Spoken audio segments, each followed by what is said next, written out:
우리의 신앙을 다시 한번 확인해 보겠습니다. 제가 질문할 때 여러분 크게 대답해 보십시오. 하늘과 땅을 지으신 창조주 하나님이 우리 아버지신 거 믿으십니까? 아멘. 예수님께서 우리 죄를 대신 짊어지시고 십자가에 높이 달려 죽으셨다가 사흘 만에 다시 살아나시고 하늘로 승천하시고 하나님 우편에 앉아 계시다가 다시 재림하여 오셔서 세상을 심판하시고 믿는 자들을 구원의 길로 인도해 주실 줄 믿으십니까? 아멘. 성령 하나님이 지금도 우리와 함께 계시고 우리를 도와주시고 힘주시는 분이심을 믿으십니까? 아멘. 지금까지 우리가 사도신경에 대하여 공부했던 내용들 세 개가 큰 덩어리였습니다. 여러 주 동안 했지만 세 덩어리입니다. 오늘은 교회에 대한 고백입니다. 한번 따라해 보시겠습니다. 나는 거룩한 공교회를 믿습니다.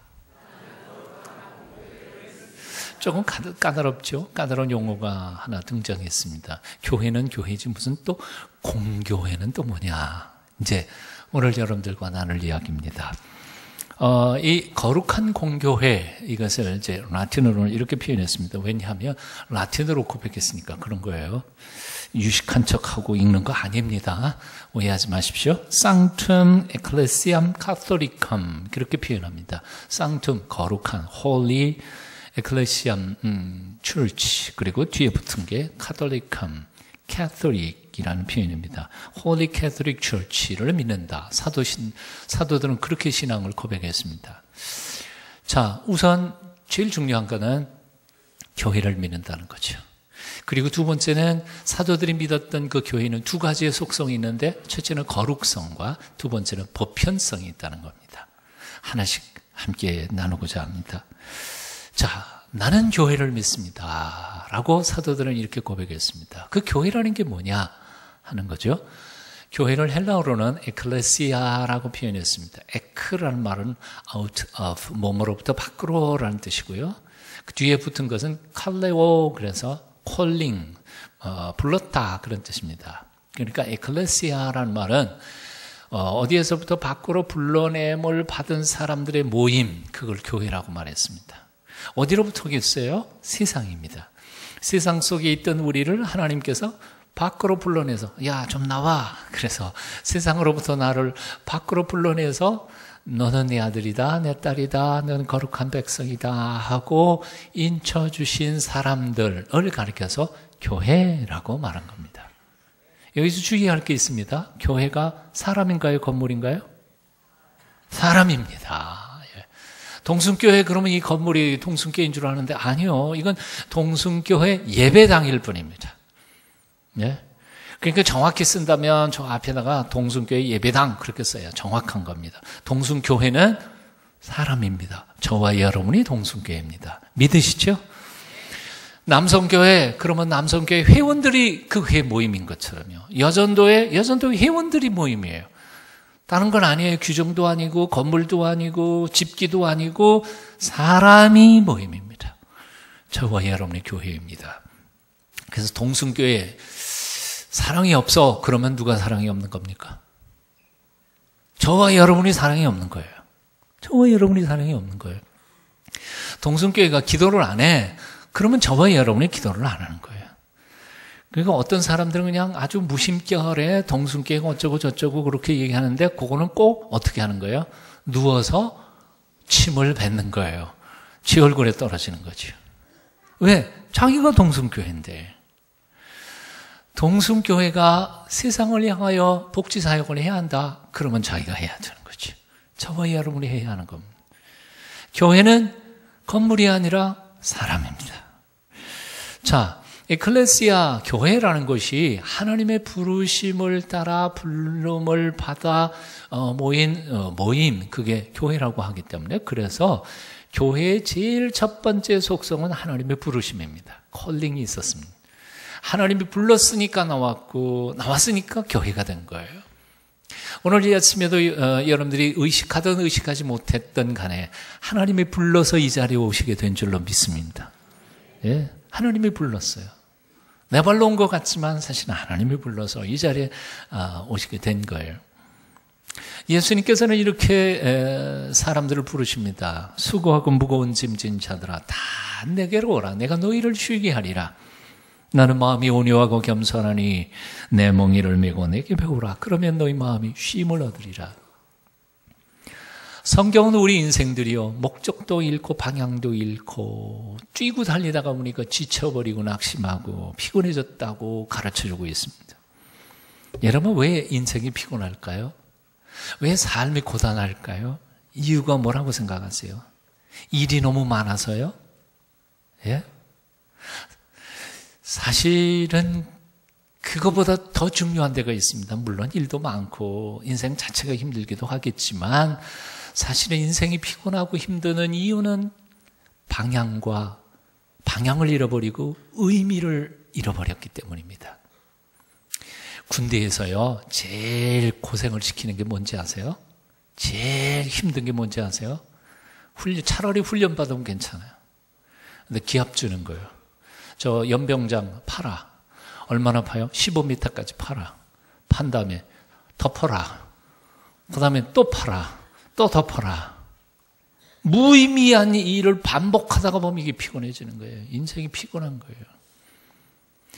여러분, 하루에 4시간 자고 하루에 20시간씩 열심히 일해서 돈이 쫙 쌓이는 걸 봐가면 피곤할까요? 아니면 재미있을까요?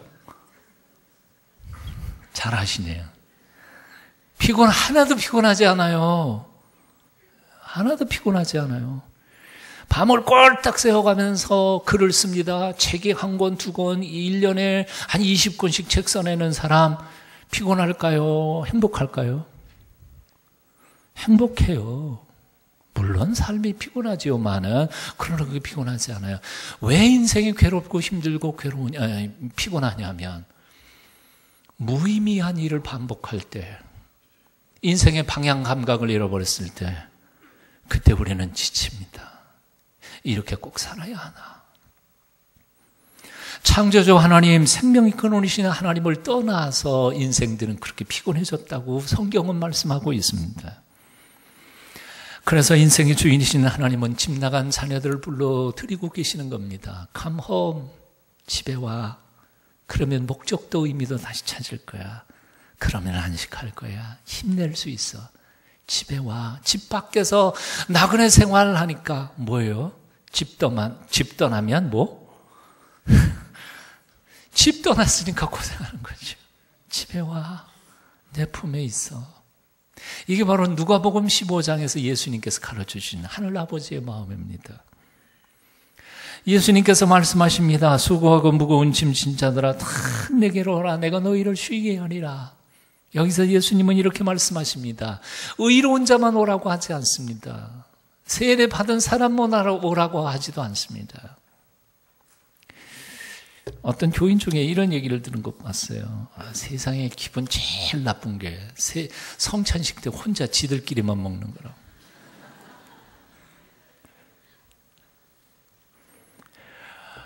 예수님께서는 세례 받은 사람만 오라고 말씀하지 않으세요. 누구든지 다 오라고 그럽니다. 출신 지방, 출신 학교, 유식, 무식 상관없습니다. 돈 많고 적음도 상관없습니다.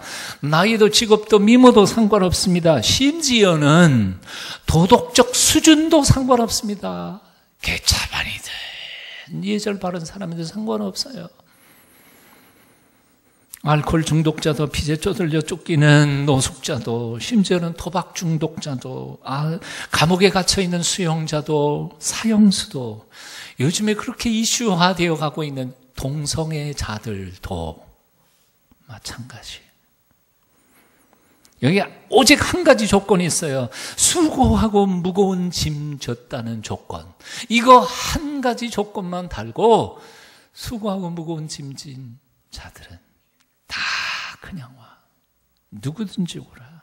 다 내게로 오라. 여기 다 속에는 아무런 조건이 없어요. 누구든지 다 올 수 있어요. 그러므로 사랑하는 여러분, 오늘도 하나님 앞에 그냥 두 손 들고 그냥 나아가실 수 있기를 축원합니다. 그분이 약속하신 하늘의 쉼과 평화와 안식을 경험할 수 있게 되기를 축원합니다. 교회는 그걸 위해서 하나님이 이 땅 위에 세워졌기 때문입니다. 교회를 교회 되게 하는 데에는 God's calling, 하나님의 부르심이 있었다는 겁니다. 그래서 교회가 된 거예요. 자, 그렇다면 사도들이 믿었던 그 교회는 어떤 교회였습니까? 첫째 조건은 바로 거룩한 교회입니다. Sanctam Ecclesiam, 거룩한 교회. 창조주 하나님이 거룩하시다. 여기에 이의를 제기할 사람이 없습니다. 성자 예수 그리스도 거룩하시다. 그렇죠. 아멘. 이의 없습니다. 성령 하나님 거룩하시다. 아멘. 이의 있을 수 없습니다. 그런데 교회도 거룩하다. 요거에는 조금 당황하기 시작합니다. 교회가 거룩해? 교회가 어떻게 거룩해? 교회 안에 세상에 추한 것들이 다 들어와 있는데 시기, 질투, 경쟁, 싸움, 부패, 죄 다 들어와 있는데 아무리 돌아봐도 교회는 거룩한 것 같지가 않아요. 여러분 그렇지 않으세요? 교회는 거룩한 것 같지 않아요. 세상하고 교회하고 비슷해요. 다 있잖아요. 한 가지만 질문 한번 해볼까요? 때 있는 사람이 목욕탕 갈까요? 때 없는 사람이 목욕탕 갈까요? 당연히 죄 많은 인간들이 하나님 앞에 나오는 거죠. 교회 안에 더럽고 추한 것 많이 있지만 그럼에도 불구하고 교회는 거룩합니다. 거룩한 이유가 두 가지 있습니다. 첫째로 바로 교회를 하나님께서 구별하여 주님의 몸으로 떼어놓았기 때문에 거룩하다는 겁니다. 거룩이라는 단어는 히브리어로 카도시라고 말합니다. 카도시. 이 카도시라는 말에서부터 영어 단어 카트라는 단어가 나왔습니다. 어원이 카도시가 영어는 카트예요. 카트라는 말이 뭐냐? 자른 거예요. 즉 거룩하다는 말은 잘라서 따로 떼어놨다는 뜻입니다. 하나님의 백성, 세상 사람들하고 똑같아요. 하나도 거룩하거나 하나도 뭐 예절 바라고 그렇지는 않아요. 세상 사람들 똑같지만 그러나 하나님이 딱 잘라가지고 구별해서 너 내 백성이다, 내 자식이다 라고 구별했기 때문에 하나님이 그냥 거룩하다고 인정하시는 것이다 그 말입니다. 떡을 했습니다. 할아버지 거 따로 떼놨습니다. 싹 잘라가지고 이렇게 딱 보관을 해놨습니다. 손자, 손녀들은 할아버지 건 특별히 맛있어 보이지 않아요? 저 어렸을 때 그런 것 같더라고요. 그거 똑같은데 저게 꼭 맛있을 것 같아요. 그거 먹고 싶은데 어때요? 안 돼. 그거 할아버지 거예요. 할아버지 드실 건데. 우리가 잘 아는 것처럼 할아버지 드실 그 떡이나 우리가 먹는 떡이나 사실은 똑같은 떡이에요. 근데 그걸 잘라서 구별해서 할아버지 것, 그러니까 그 구별된 거라고요. 그게 카도시라고, 그게 거룩이란 말이에요. 하나님께서는 수많은 죄인 중에 우리를 따로 불러서 당신의 거룩한 백성이라 자녀라고 구별하신 겁니다. 이사야 43장 1절에 보니까 야곱아 너를 창조하신 여호와께서 이제 말씀하시느라 이스라엘아 너를 조성하신 자가 이제 말씀하시느라 너는 두려워하지 말라. 내가 너를 구속하였고 내가 너를 지명하여 불렀나니 따라해 보십시오. 너는 내 것이라. 너는 내 것이라. 하나님이 내 거라고 구별해서 내가 거룩한 게 너도 거룩한 거야. 한마디로 말해서 우리가 깨끗해서 거룩한 게 아닙니다. 하나님께서 우리를 거룩한 목적으로 불러서 사용하기 위하여 구별해놨기 때문에 거룩하다고 말하는 겁니다. 여기 있는 이 가구들을 우리는 성구라고 말합니다. 성구, 거룩성. 거룩한 도구들이죠. 거룩한 가구예요. 그러면 묻습니다. 이 가구들은 세상의 가구하고 달리 재료가 틀립니까? 특별히 이 가구들을 만들 때에는 특별히 물을 안 주고 딴 걸 주고 나무를 키웠습니까? 전혀 아니거든요. 똑같아요. 아니 어쩌면 호텔에서 쓰고 있는 가구보다 이 가구들은 더 싸게 먹혔는지도 몰라요. 호텔에서 사용하고 있는 기구들보다 훨씬 더 싼 것일 수도 있어요. 이 마이크는 방송국에서 사용하고 있는 마이크보다 훨씬 더 쌀 수도 있어요. 그럼에도 불구하고 이걸 거룩한 도구라 성구라고 말하는 이유는 거룩하신 하나님 앞에 예배하기 위하여 구별하여 만들어진 것이기 때문에 이걸 우리는 성구라고 말하는 겁니다. 동의하십니까? 네. 그러니까 우리가 거룩해서 거룩한 게 아니에요. 우리를 구별해서 하나님의 것으로 사용하시기 위해서 구별했기 때문에 우리는 거룩한 것이다. 이제 하나님의 은혜 안에 내가 거룩함을 믿습니까? 믿으십시오. 여러분 거룩합니다. 옆에 있는 사람, 거룩한 사람 한번 얼굴 좀 쳐다보세요. 거룩한 사람은 함부로 속되다고 말하지 마세요. 거룩한 사람. 사도 바울은 이렇게 고백했습니다. 나를 능하게 하신 그리스도 예수 우리 주께 내가 감사함은 나를 충성되이 여겨 내게 직분을 맡기심이라. 거룩하지 않은 자를 거룩하다고 세워주신 하나님을 찬송하십시다. 충성되지도 않은데에도 충성되게 여겨 직분을 맡기시고 일시키시는 하나님, 그분께 감사하십시다. 하나님 그런 분이에요. 하나님 그런 분이에요. 자, 그러나 우리가 확실한 것은 확실하게 짚고 넘어가야 돼요. 하나님이 우리를 거룩하셨다고 해서 내가 거룩해진 것은 아니라는 사실이죠. 나는 여전히 지금 거룩하게 살지 못한다는 사실. 자, 그렇다면 어떻게 합니까? 하나님이 거룩하지도 않은 나를 거룩하다고 칭하시고 구별을 하셨으니까 내가 거룩한 척 하면서 폼 잡고 살아야 됩니까? 그럴 수는 없어요. 그럴 수는 없어요. 거룩하지도 않은 나를 거룩하다고 구별하여 세워주신 하나님의 은혜에 대하여 감격하며 거룩하도록 살려고 노력해야 하는 거지, 하나님이 나 같은 놈을 거룩하다고 인정해 주셨으니까 나 거룩하네 하고 폼 잡고 사는 거, 그게 바로 바리새인이에요. 오늘날 교회 안에도요, 실제로 자기는 거룩하지도 않은데 하나님이 나 거룩하게 만드셨다고 지가 거룩한 척 착각하고 살아가는 사람들이 얼마나 많은지 몰라요. 유진 피터슨이라고 하는 분은 그래서 이렇게 표현했어요. 목사란 누구냐? 죄인 중에서 뽑아서 죄인들을 섬기기 위해서 하나님께서 기름 부어 세우신 또 다른 죄인. 목사가 뭐라고요? 의인이에요? 아니에요, 죄인이에요. 죄인이에요. 자기가 죄인이라는 사실을 매 순간 명심하지 않은 목사는 목사인을 할 수가 없는 거예요. 중요한 건 그거예요. 나는 하나도 거룩하지 않습니다.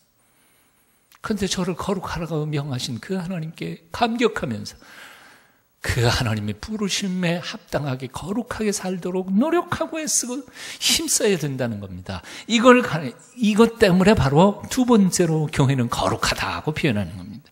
이 거룩한 것을 당위적 거룩성이라고 표현합니다. 마땅히 교회는 거룩해야 한다는 의미에서 거룩하다는 뜻입니다. 레위기 19장 2절에서 여호와 하나님은 이렇게 말씀하십니다. 너희는 거룩하라. 왜냐하면 나 여호와 너희 하나님이 거룩하기 때문이다. 거룩해야 합니다. 한번 따라해 보십시다. 너희는 거룩하라. 나 여호와 너희 하나님이 거룩하기 때문이다. 그렇습니다. 우리는 거룩해야 합니다. 세상 핑계대서는 안 돼요. 세상에 세속화되어 가기 때문에 우리 교회도 어쩔 수 없이 그렇게 돼 갈 수밖에 없지 않습니까? 핑계대서는 안 된다 그 말이에요. 왜? 하나님이 교회는 거룩해야 되니까. 거룩해야 되니까. 거룩하지 않은 교회들은 하나님께서 멸하셨으니까. 교회도 망합니까? 망합니다. 망합니다. 하나님의 거룩성을 잃어버린 교회들은 하나님 다 문 닫아버리십니다. 지난 2000년 역사 속에 우리가 배우는 거예요. 거룩하지 않는 하나님의 백성들, 하나님 멸하셨습니다. 여기에 우리의 문제가 있습니다. 오늘날 한국교회 마땅히 거룩해야 할 이 거룩성을 잃어가고 있다는 것입니다. 세상의 윤리 도덕적 기준이 되어야 할 교회가 오히려 세상보다 더 타락했다고 욕먹고 있습니다. 세상을 깨끗게 하고 세상을 심판해야 할 교회들이 오히려 세상 언론들에게 의하여 심판을 받고 있습니다. 기가 막힐 노릇입니다. 세상에 가장 가슴 아픈 게 뭐냐면 교회를 공격하는 사람들이 인터넷에 기독교가 아니라 개독교라고 그래요. 얼마나 가슴이 아픈 얘기예요. 참 얼굴을 들고 다닐 수 없을 만큼 부끄러운 것이. 목사라고 말하기가 너무 부끄러워요. 저는 십자가 걸고 다니죠. 네. 십자가 걸고 다닙니다. 어디든지 걸고 다닙니다. 어떤 사람은 제 얼굴 쳐다보면서 그냥 잔인한 비웃음의 얼굴로, 그럴 땐 정말 죽고 싶어요. 언제부터 십자가가 사람들에게 경멸의 대상이 되었던가. 거룩이란 뭐라 그랬습니까? 구별된 것이라고 했습니다. 도대체 한국교회는 세상 사람들과 무엇이 구별되고 있습니까? 한국교회 성도들은 세상 사람들과 무엇이 다릅니까? 사도 바울은 성경 공부를 잘했던 3년 6개월 동안 에베소에서 성경 가르치셨죠. 사도 바울은 그야말로 제자 훈련을 잘 받은 에베소 교회 성도들에게 이렇게 편지를 보내고 있습니다. 한번 잘 들어보실래요? 조금 길지만 제가 읽어볼래요. 너희는 유혹의 욕심을 따라 썩어져가는 구습을 쫓는 옛사람을 벗어버리고 오직 심령으로 새롭게 되어 하나님을 따라 의와 진리의 거룩함으로 지으심을 받은 새 사람을 입으라. 그런즉 거짓을 버리고 각각 그 이웃으로 더불어 참된 것을 말하라. 이는 우리가 서로 지체가 됨이라. 분을 내어도 죄를 짓지 말며 해가 지도록 분을 품지 말고 마귀로 틈을 타지 못하게 하라. 도적질하는 자는 다시 도적질하지 말고 돌이켜 빈궁한 자에게 구제할 것이 있기 위하여 제 손으로 수고하여 선한 일을 하라. 무릇 더러운 말은 너희 입 밖에도 내지 말고 오직 덕을 세우는 데 소용되는 대로 선한 말을 하여 듣는 자들에게 은혜를 끼치게 하라. 하나님의 성령을 근심하게 하지 말라. 그 안에서 너희가 구속의 날까지 지심을 받았느니라. 다시 질문합니다. 이 본문을 누구한테 보낸 편지라고요? 에베소 교회 교인들에게 보낸 편지입니다.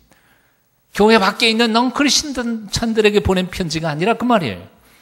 그런데 여기에는 무슨 내용이 있는지 아까 들으셨잖아요.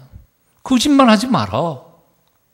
예수 믿기 전에 구습, 옛날 버릇, 옛 버릇을 교회 안에서도 여전히 저지르고 있는 사람들이 있는데 새 사람 좀 되라.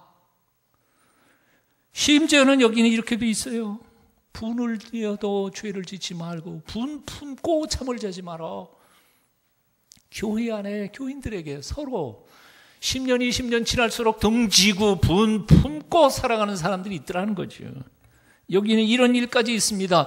도적질하는 자는 다시 도적질하지 말고 누구에게 이 말을 하고 있다고요? 교인들에게. 도적질하지 말라고 편지 쓰고 있어요. 돌이켜 빈궁한 자에게 구제할 것이 있기 위하여 자신의 최선으로 열심히 노력해서 선한 일을 하도록 해라. 더러운 말은 입 밖에도 내지 마라. 교인들 중에도 더러운 말을 내뱉는 사람들이 있더라는 거지요. 교인들도 성령을 근심케 하는 사람들이 있더란 얘기죠. 오늘 이 본문은 오늘 우리에게도 주시는 주님의 명령인 줄로 믿습니다.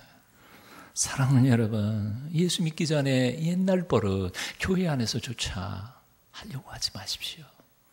구습을 쫓는 옛사람을 벗어버리고 새 사람이 되십시오.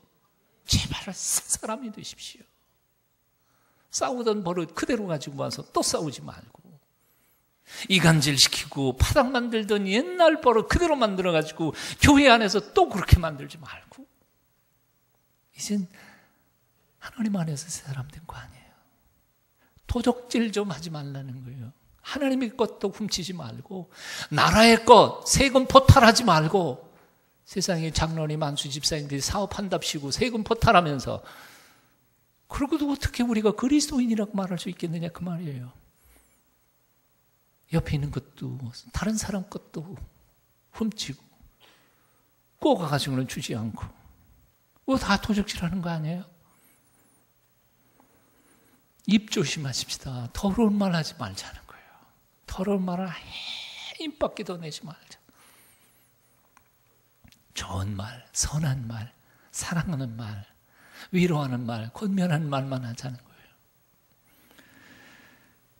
이렇게 할 때 하나님의 교회는 저절로 거룩해지는 줄로 믿습니다. 나는 우리 동순교회가 그렇게 거룩한 교회가 됐으면 좋겠습니다. 세 번째로 사도들이 믿었던 교회는 거룩한 교회일 뿐만 아니라 보편적 교회, 공적인 교회였습니다. 이것을 이렇게 표현합니다. Sanctam Ecclesiam Catholicam. Ecclesiam Catholicam. 카톨릭이라는 말이 있어요. 카톨릭. 근데 이게 천주교를 말하는 말은 아닙니다. 공회적 혹은 보편적 교회라는 말입니다. 사실 AD 341년까지 사도신경에는 이 보편적 혹은 공회적이라는 표현은 없었습니다. 이제 750년에 들어가서 최종적으로 오늘의 사도신경을 만들어질 때에 비로소 이 보편적이라는 용어가 들어가기 시작했는데 여기에는 굉장히 중요한 의미가 담겨 있기 때문에 그렇습니다. 이 카톨릭함이라는 말을 번역하면 보편적, 우주적, 공교회적이라는 뜻입니다. 이게 무슨 뜻이냐? 두 가지의 의미가 있습니다. 첫째로 세상 모든 교회가 어디에 있든지 이름을 뭘로 붙였든지 교단이 어디에 소속됐든지 교파가 뭐든지 상관없이 오직 온 세계 우주에는 하나의 교회밖에 없다는 겁니다. 하나의 교회. 장로교, 감리교 이런 거는 이 세상에는 있는 거지 하나님 예수 그리스도께서 머리가 되시고 그 몸이 성도들의 몸이 되는 교회는 지금 하나밖에 없는 교회, 그 교회를 우주적 교회라 혹은 유니버셜 처치라. 그 교회는 하나밖에 없어요. 그리고 이런 우리 동순교회는 로컬 처치라. 그래서 지역교회라는 겁니다. 그동안 한국교회가 지역교회, 자기 교회, 자기 중심적인 교회 중심적으로 사고 있는데 아니요. 아예 2000년 전서부터 교회는 이 지역교회, 이 교회, 내 교회 그게 없어요. 하나님의 교회일 뿐이죠. 하나밖에 없어요. 교회는. 두 번째로요. 두 번째 이 보편적이라고 하는 의미는 교회는 자기 자신을 위하여 존재하지 않고 세상을 위하여 그리고 자기를 세워주신 하나님의 목적을 이루기 위하여 존재한다는 뜻입니다. 이것을 요즘의 용어로 표현한다면 공공성이라고 말합니다. 교회는 사적인 공간이 아닙니다. 이것은 하나님의 공공의 목적과 그 의미를 드러내기 위하여 존재하는 것입니다. 철저히 세상적이어야 한다는 겁니다. 철저히 세상과 함께 있어야 한다는 겁니다. 그렇습니다. 교회는 본래 하나입니다. 예수님을 머리로 두고 모든 성도들이 지체가 되는 우주적 교회 하나일 뿐입니다. 전 세계에 흩어져 있는 교회들은 그 우주적 보편적 교회의 지체일 뿐입니다. 이 세상 그 어떤 교회도 홀로 존재할 수 있는 교회는 없습니다. 아무리 크고 아무리 많은 교인이 몰려든다 하더라도 예수 그리스도께서 머리 되신 우주적 교회에 속하지 않는 교회는 그런 독불장군의 교회는 존재할 수 없습니다. 이런 의미에서 교회에서는 오직 영광 받으실 분은 예수, 머리 되신 예수 그 한 분밖에 없습니다. 그런데 오늘날 지역교회들 속에서 엉뚱한 사람들이 하나님의 영광을 가로채고 있습니다. 그런 목사도 있고 그런 영적 지도자들도 제법 있습니다. 개혁되어야 할 부분입니다. 그런가 하면 교회는 자신을 위해 존재하지 않습니다. 성령을 보내 이 땅에 교회를 세우신 하나님의 뜻을 이루기 위하여 존재합니다. 그렇다면 하나님의 뜻이라는 것은 무엇입니까? 한마디로 쉽게 얘기하면 모든 장병을 허물고 하나 되게 하는 것입니다. 예수님이 이 땅에 왜 오셨습니까? 예수님이 이 땅에 왜 오셨습니까? 거룩하신 하나님과 죄에 빠진 인간 사이에 당신이 죽어 하나님과 나를 하나로 묶어 주시기 위하여 오셨습니다. 그게 십자가의 의미죠. 그런데 그렇게 죽으신 예수 그리스도 3일 만에 부활하셔서 승천하시면서 제자들에게 뭐라고 말씀하십니까? 아버지께서 나를 너희에게 보낸 것처럼 나도 너희를 세상으로 보내노라. 세상으로 보내노라. 세상으로 나아가야 할 존재들이 바로 교회입니다. 뭘 위해서? 화목해 하기 위하여, 하나 되게 하기 위하여. 하나님과 내가 하나 되고 내가 너와 함께 나와 네가 하나가 되고 나와 생태계, 자연계가 하나가 되고 세상과 하나님과 하나가 되고 나를 불태워 화목제물로 세상을 하나 되게 하시고자 세우신 기관이 바로 교회라 그 말입니다. 믿으세요? 그래서 철저히 교회는 하나님의 부르심을 따라 하나님 앞에 나왔다가 하나님이 주시는 은총의 힘을 받고 은혜를 받고 세상으로 철저히 나아가야 하는 사람들입니다. 선교학자들은 이것을 가리켜서 모이는 교회, 흩어지는 교회라고 표현했습니다.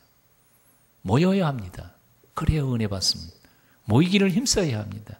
그래야 하나님의 그 능력과 그리고 안식을 경험할 수 있습니다. 하지만 거기서 끝나면 그건 교회가 아닙니다. 철저히 세상으로 나아가야 합니다. 세상에 나아가서 세상의 빛과 소금으로 살아야 합니다. 세상의 도덕적 수준을 높여야 합니다. 그렇게 살지 않는 한 교회는 교회일 수 없다 그 말입니다. 한국 교회는 그동안 너무 모이는 것에만 힘써왔습니다. 그래서 좁은 교회 안에 모여가지고 밖으로는 안 나가니까 서로 지지고 볶고 싸우고 그저 그 별로 대단치도 않은 감투 싸움 하느라고 선거 뭐가 그렇게 대단하다고.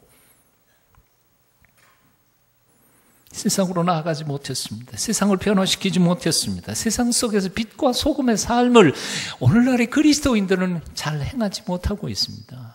사실은요, 100년 전 이 땅에 복음이 맨 처음 들어왔을 때 우리의 신앙의 선배들은 오히려 세상의 소금이었습니다.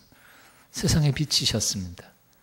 우리의 선배들은요, 교회 지도자는 곧 민족 지도자였습니다. 안 그랬던가요? 고당 조만식, 남강희 이승훈 다 교회 지도자는 곧 이 민족의 지도자들이셨어요. 우리 한국 교회가 이제 이 리더십을 회복해야 할 때가 됐다고 생각합니다. 한국 교회는 이제 한국 사회의 도덕적 수준을 높여야 합니다. 남과 북을 한 걸음 묶고 동서를 화합시키며 청년과 노인이 함께 만나는 장을 교회가 마련해야 할 것입니다. 가난한 사람과 부한 사람이 단위가 되고 힘 있는 사람과 힘 없는 사람들을 연결해서 모두가 다 행복하게 사는 세상을 만들도록 한국 교회는 이제 주께서 부르신 사명 앞에서 최선을 다해야 될 줄로 믿습니다. 여러분, 가정이 행복해지지 않는데 세상을 어떻게 행복할 수 있겠어요?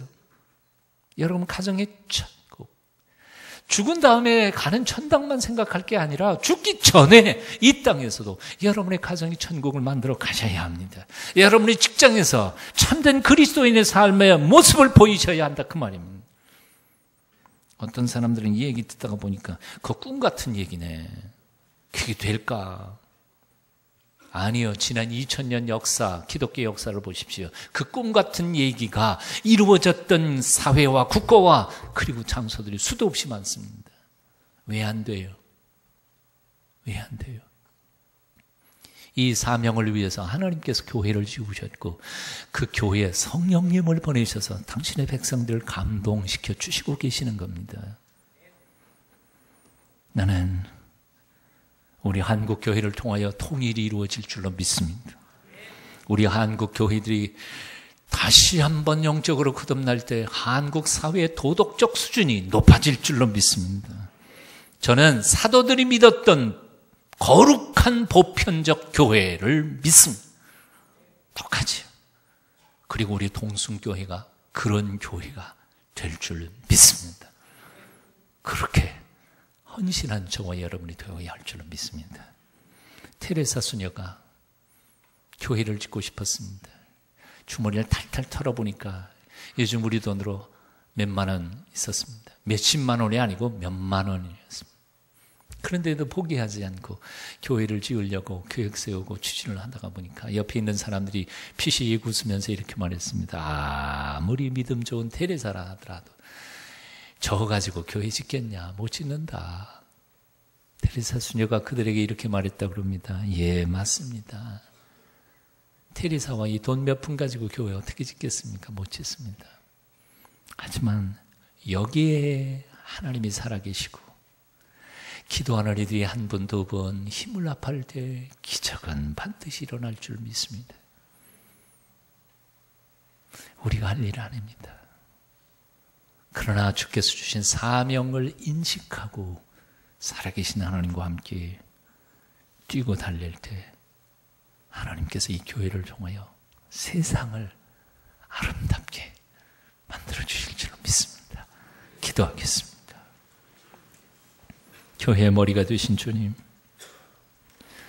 한국 교회가 더 이상 이렇게 무기력하지 않도록 새롭게 만들어 주시옵소서.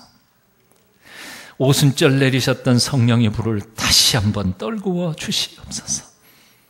우리 동순교회가 민족을 가슴에 품고 세상을 향해 나아가게 역사하여 주시옵소서. 예수님의 이름으로 기도합니다. 아멘.